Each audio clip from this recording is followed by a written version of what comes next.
সব সমস্যার জন্য দায়ী এইচআর। অফিস বা ফ্যাক্টরি যেখানে হোক না কেন, কর্মীরা প্রায় সময় একটি কথা বলে থাকেন, সব সমস্যার জন্য দায়ী এইচআর। সত্যি কি এইচআর সবসময় দায়ী, নাকি এক অদৃশ্য সহায়ক?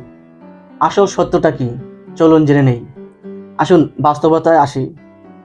এইচআরের কাজ শুধু নিয়োগ বা কাগজপত্র মেনটেন নয়, তাদের মূল দায়িত্ব হলো কর্মীদের অধিকার নিশ্চিত করা, কোম্পানির নিয়ম মানা, ম্যানেজমেন্ট এবং কর্মীদের মাঝে সেতুবন্ধন তৈরি করা।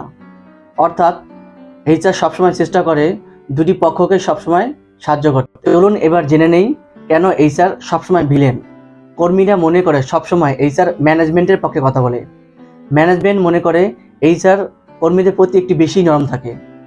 অর্থাৎ যেই সিদ্ধান্তই আসুক না কেন, কেউ না কেউ অসন্তুষ্ট থাকবেই। এইভাবেই প্রায় এইচআর সবসময় দোষী হয়ে যায়। আসল সত্য, বাস্তবে এইচআর হলো মধ্যস্থতা তৈরি করা ভূমিকা বা মাধ্যম।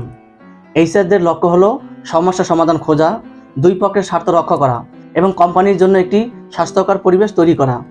তবে হ্যাঁ, সকল সমস্যার সমাধান হয়তো এইচআর করতে পারে না, কিন্তু চেষ্টা সবসময় থাকে কাউকে ক্ষতিগ্রস্ত না করে সবার জন্য ন্যায্য অধিকার বা সমাধান আনা।